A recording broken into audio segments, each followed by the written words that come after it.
Então, a arte espírita tem por objetivo a divulgação da doutrina espírita, aliada ao entretenimento e à educação, à luz do Consolador prometido pelo Cristo.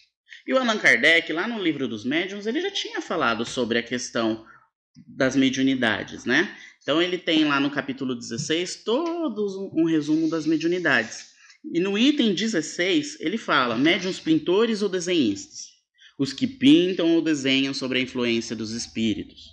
Falamos dos que obtêm trabalhos sérios, vistos que não se poder dar esse nome a certos médiuns que espíritos zombeteiros levam a fazer coisas grotescas, que desabonariam o mais atrasado estudante. Ou seja, até mesmo o conteúdo de uma pictografia é importante como de uma psicografia, não é? Poxa, o que representa aquele desenho? Será que está sendo manifestado algo grotesco? E realmente, da forma que numa reunião mediúnica os espíritos menos elevados vêm no intuito de conturbarem, às vezes numa manifestação psicográfica ou pictográfica no desenho, eles também querem ter esse objetivo, né? Eles querem poder transmitir zombaria. E aí cabe ao médium, através do estudo, através da elucidação, saber aquilo que ele deve reter, né? Que se aproxima. Os espíritos levianos se comprazem em imitar. Na época em que apareceram os notáveis desenhos de Júpiter, surgiu grande número de pretensos médiuns desenhistas, que espíritos levianos induziram a fazer as coisas mais ridículas. Um deles, entre outros, querendo eclipsar os desenhos de Júpiter, ao menos nas dimensões, quando não fosse na qualidade, fez que um médium desenhasse um monumento que ocupava muitas folhas de papel para chegar à altura de 2 andares. Muitos outros se divertiram fazendo que os médiuns pintassem supostos retratos que eram verdadeiras caricaturas. O que o Allan Kardec já nos alertava lá?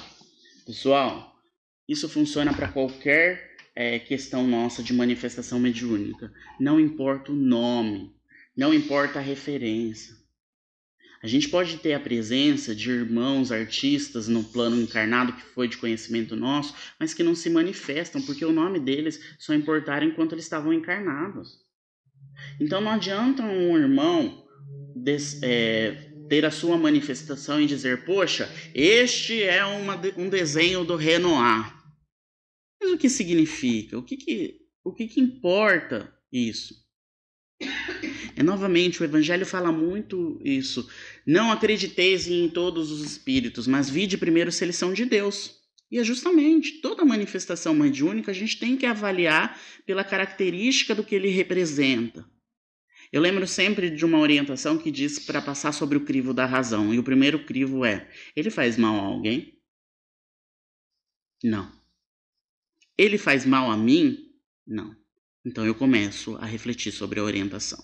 Então nós precisamos sempre separar isso. E o Allan Kardec já orientava, até mesmo na questão dos pintores ou desenhistas, da pictografia. Por quê? Porque muitos acabavam sendo iludidos pelos espíritos zombeteiros, não porque a manifestação não era mediúnica, mas porque se iludia pela vaidade de espíritos que se apresentavam como grandes artistas, como grandes pintores em vida, mas por quê? Às vezes para fazer a venda daquela manifestação, às vezes para iludir as pessoas sobre o que aquilo representava. Então, em continuidade, uma das primeiras referências encontradas de como o espiritismo pôde aprender a arte está na Revista Espírita, que foi no ano de 1858. Numa edição de dezembro de 1860, a revista informa que, em um dos encontros da Sociedade de Estudos Espíritas, realizado no dia 23 de novembro daquele ano, o espírito de Alfred de Musset, tendo como média a senhorita Eugênie, espontaneamente se disponibilizou para responder quaisquer questões dos presentes. Então, assim foi respondida a seguinte questão: qual será a influência da poesia no espiritismo? A poesia é o bálsamo que se aplica sobre as feridas. A poesia foi dada ao homem como um maná celeste. E todos os poetas são médiuns que Deus enviou sobre a terra para regenerar um pouco o seu povo e não deixá-los embrutecer inteiramente. Porque o que há de mais belo, o que fala mais a alma do que a poesia? A pintura, a escultura, a arquitetura, a poesia foram alternativamente influenciadas pelas ideias pagãs e cristãs. Quereis nos dizer se, Depois da arte pagã e da arte cristã, haverá um de arte espírita? E olha a resposta que o espírito dá. Fazeis uma pergunta que se pode responder por si mesma. O verme é verme, torna-se verme de seda, depois borboleta. Quer dizer que as inspirações, mesmo que elas tenham ocorridas primeiro de ordens pagãs, cristãs, não importa. Existem a transformação, né? E isso vem com o tempo. O que há de mais aéreo, de mais gracioso do que uma borboleta? Pois bem, a arte pagã é o verme, a arte cristã é a crisálida, a arte espírita será a borboleta. O que ele quis dizer é que sobre o quanto a gente vem evoluindo dos nossos conceitos. E não seria diferente com a arte, não seria diferente com as manifestações mediúnicas, né? E é importante também a gente falar, quando a gente fala da psicopictografia, sobre a questão das cores, a importância que existe. Os espíritos pensam até nisso, né? Como médium de pictografia, muitas vezes eu me questiono porque eu sempre pego as mesmas cores. Então eu tenho uma infinidade de cores em giz e parece que sempre está voltado para a cor azul, para a cor violeta, algumas vezes vai para a cor verde. Aí eu separei aqui alguns que a gente teve aqui, se a gente vê são sempre as mesmas tonalidades, e esse daqui ele já representa mais cores, né? Que são, aqui nós temos cores azuis, cor lavanda, que é violeta, uma cor mais rosada. E aí eu resolvi dar um destaque à cor azul, sobre a visão espírita. Porque a cor azul, ela representa a visão do nosso planeta. O azul, ele tem uma ação o quê? Terapêutica. Ele é um regenerador. Então ele é um reajustador calmante, ele é absorvente, lubrificante e analgésico. É incluído como componente de qualquer conjunto de cores que seja projetado para uma aplicação de cura pela cromoterapia que estamos realizando. Então, as manifestações mediúnicas da cor azul, o uso da cor azul, ele traz o quê? Um processo de cura. Então, as energias que a gente havia comentado inicialmente sobre o que a pictografia, a psicopictografia representa, é justamente isso. Ela não vem carregar em si uma imagem. Então, quando eu olho uma manifestação, não é somente uma manifestação artística mediúnica, não é somente a imagem. Poxa, o que aquele rosto representa? Quem é aquela pessoa? Não conheço. Mas não é necessariamente isso. O que representa é a energia que está sendo manifestada, que nós vamos carregar diante disso. Então, para os espíritos tem muita importância essa questão da cor. Assim como é comprovado por alguns estudos a questão da cromoterapia, né? Fala-se tanto em cromoterapia, muitas pessoas fazem tratamento por cromoterapia e têm resultados bem efetivos. Então não seria diferente numa manifestação mediúnica de pictografia, não seria diferente o uso das cores. Em alguns momentos, a gente pode ter cores escuras? Podem, porque as cores escuras, apesar da ausência da luz, como dizem, né, ela também tem algumas ações que são necessárias. Então, quando a gente receber, às vezes, até aqui nos trabalhos de domingo, alguma pictografia, tem esse intuito também. Não só da imagem, não só do que a imagem demonstra, mas na representação das energias que os espíritos querem nos transportar. Vamos lá, continuando. Aí tem uma questão de casos de psicopictografia que eu achei interessante trazer. Uma primeira definição de psicopictografia que emerge das leituras realizadas e da situação presenciada é de que se trata da atividade de produção de obras pictóricas por um médium, ou seja, um indivíduo com um atributo ou dom dele se comunicar com além, quando incorporado pelo espírito de um artista desencarnado. Incorporado aqui não é incorporação, vale lembrar disso. Manifestação mediúnica não faz com que as pessoas deixem o seu próprio espírito para com que o outro venha ao corpo. É a inspiração, é a presença, é a aproximação do espírito que faz com que essas inspirações ocorram. E aí ele fala assim sobre umas características, né, quando a gente tem essa manifestação, que é o desconhecimento prévio do médium de qualquer prática artista, ou seja, nunca fez nenhuma escola de pintura ou teve formações em artes. Grande produtividade do médium. Eu comentei até isso hoje com a Regiane aqui. Às vezes nas manifestações a gente vê que existe uma produção em série muito grande. E por muitas vezes eu sempre me questionei por que dá essa parece essa vazão, exatamente. É uma vazão.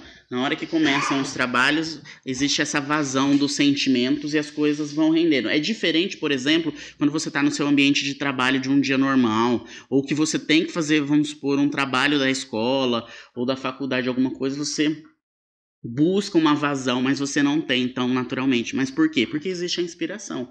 Os espíritos trabalham com a inspiração para com que o tempo que nós nos dedicamos, que é tão pequeno para eles, seja um tempo que haja rendimento.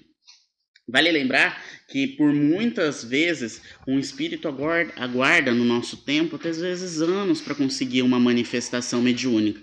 Mas por que isso acontece? Porque os espíritos superiores eles analisam a necessidade, o momento, analisam também, por exemplo, se a mensagem é o momento da mensagem ser passada, ser direcionada. Aí ele diz, rapidez na execução dos quadros, utilização de diferentes membros do corpo. Então tem médiums, principalmente os inconscientes, que ele tem uma capacidade de às vezes pintar com as duas mãos, e a pessoa conscientemente não é uma pessoa destra, é uma pessoa que use as duas mãos para escrever ou para desenhar. E aí tem uma parte sobre a reflexão.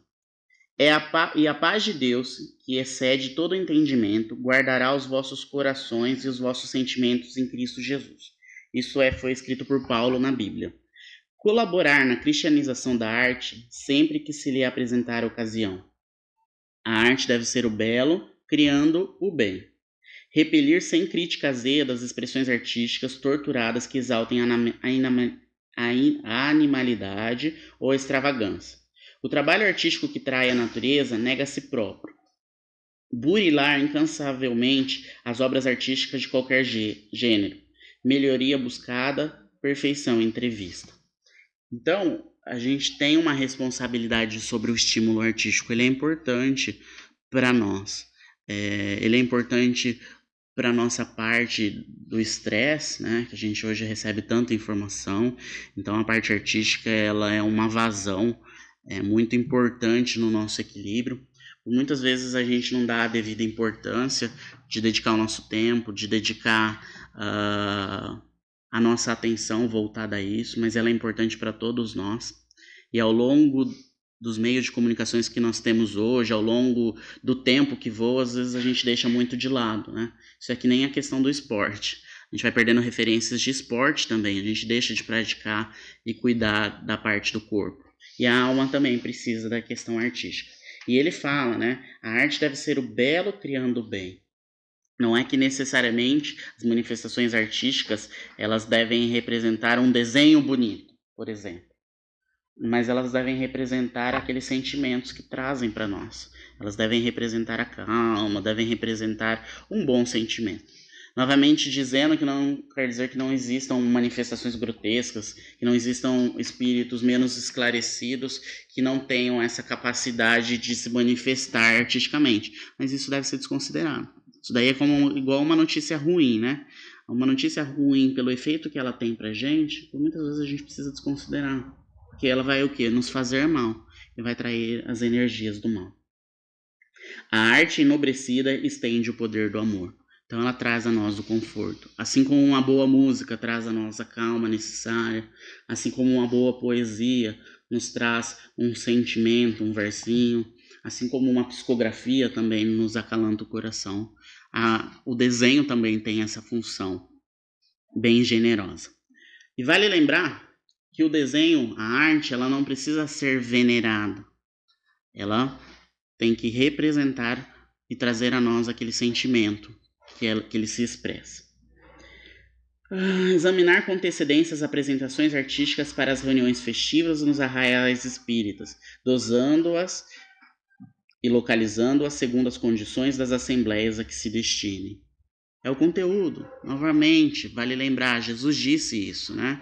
Não acrediteis em todos os espíritos, mas verificai primeiro se eles são de Deus. Ou seja, é o conteúdo que importa. Então, independente da religião, independente das nossas crenças, nós temos que ser as peneiras, nós temos que ter a peneira íntima para nós sabermos aquilo que nos faz bem ou não nos faz.